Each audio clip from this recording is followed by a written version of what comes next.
अस्सलाम वालेकुम नाज़रीन, आपका मेज़बान आसिम आफ्ताब तुहाडी खिदमत च हाज़िर है। तुसी देख रहे हो ए डॉट न्यूज़ 5 कमेंट 7:30। नाज़रीन, आज हम एक ऐसे फ़नकार से मिलेंगे जो कैटरिंग का काम भी करते हैं, यानी कि शादियों में मतलब तंबू लाने का काम भी करते हैं। और हम उनसे बातचीत करते हैं कि उन्हें सिंगिंग का शौक़ हुआ, फिर कैटरिंग का, ये दोनों चीज़ें आपस में कैसे मिली, कैटरिंग का काम कब से शुरू किया और उन्हें सिंगिंग का शौक़ कब से है। आए नाज़रीन, उन्हां नाल करिए असीं गलबात।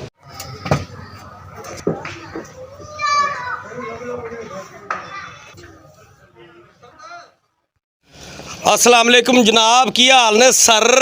वालेकुम सलाम जनाब, तुसी सुनाओ सर, ठीक हो?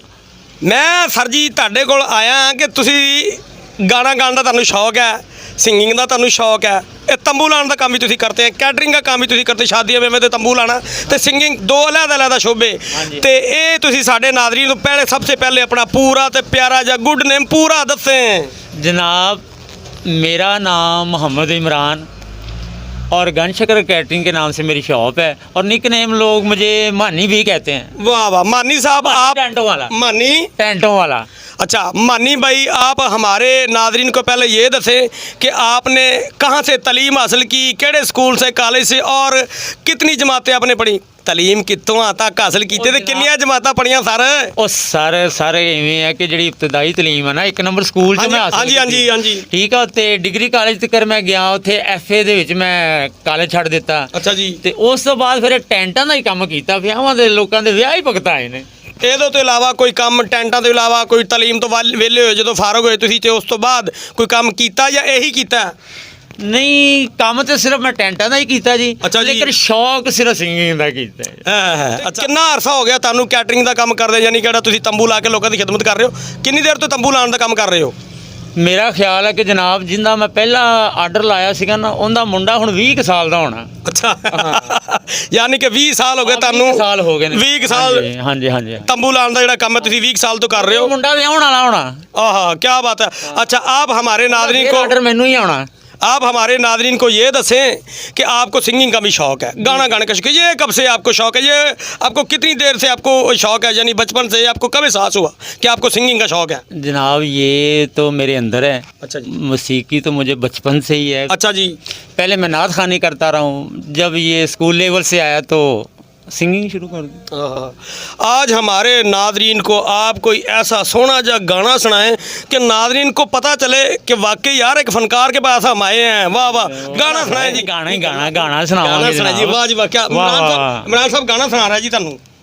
हो सके तो मेरा एक काम करो, शाम का एक पहर मेरे नाम करो, हो सके तो मेरा एक काम करो।